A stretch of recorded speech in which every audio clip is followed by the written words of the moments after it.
Area నుంచి వచ్చారు మీరు? తారక రామనగర్ నుంచి వచ్చాం. ఎన్ని రోజులు అవుతుంది ఈ పునరావాస కేంద్రానికి వచ్చి? మేము ఇక్కడికి వచ్చి 5 రోజులు అవుతుంది. కానీ ఎలా చూసుకున్నారు? అసలు వసతుల విషయంలో ఎలాంటి ఏర్పాట్లు చేశారు? బాగానే చూసుకుంటున్నారు. ఫుడ్ అయినా టయానికి పాలు పిల్లలకి అన్ని బాగానే చూసుకున్నారు, బాగానే పెడుతున్నారు. అంతకు ముందు కంటే ఇప్పుడే బాగా చూసుకుంటున్నారు. ఈ ప్రభుత్వమే బాగా చూసుకుంటున్నారు. అప్పటికన్నా ఇప్పుడే బాగుంది. కట్టుబాకలతో పిల్లలు జల్లలు ఒడ్డెక్కి ఇబ్బంది పడిపోయి చాలా నరకంలో నుంచి మేము బయటపడ్డాం. కానీ ఇక్కడ మరి ఫుడ్ అన్ని బాగానే అందుతుంది. టయానికి అన్ని బాగానే చూస్తున్నారు. అధికారులు వస్తా ఉన్నారా? మీకు ఇక్కడ ఏర్పాట్లు సరిగ్గా జరుగుతున్నాయా లేవని తెలుసుకుంటున్నారా? ఇక్కడ వస్తున్నారు, చూస్తున్నారు, అన్ని బాగానే ఇస్తున్నారు, చూసుకుంటున్నారు, వెళ్తున్నారు.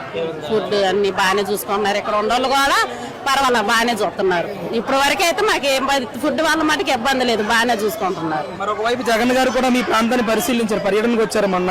ఆయనేమో చంద్రబాబు నాయుడు గారు పూర్తిగా విఫలమయ్యారని చెప్తా ఉన్నారు. అసలు వాస్తవ పరిస్థితి ఏంటి ఇక్కడ, మీరు చెప్పండి.